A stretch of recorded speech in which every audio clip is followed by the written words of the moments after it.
మరొకసారి ఆ విషయాన్ని నేను క్లారిఫై చేస్తున్నాను. ఇకపోతే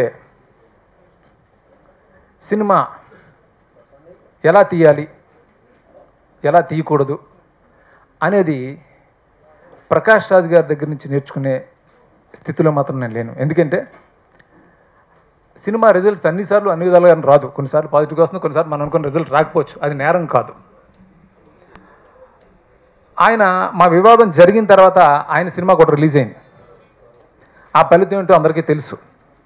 ఏదో ఒలోచార్ బిర్యానీ అని సినిమా రిలీజ్ అయింది. ఆ ఫలితం ఏంటో అందరికీ తెలుసు.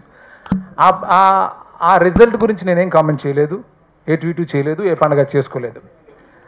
అసలు సినిమా పరిశ్రమలో ఉంటూ సినిమా గురించి ఫ్రెండ్స్ తోటో ఇంకొకరితోటో మాట్లాడుకోవచ్చు. నచ్చితే నచ్చదని చెప్పొచ్చు, నచ్చకపోతే నచ్చలేదని చెప్పొచ్చు. కానీ పబ్లిక్ మీడియంలో ఒక సినిమా మీద బ్రతుకుతూ నెగిటివ్గా ప్రచారం చేయిస్తే వాడు నా దృష్టిలో సినిమా వాడే కాదు.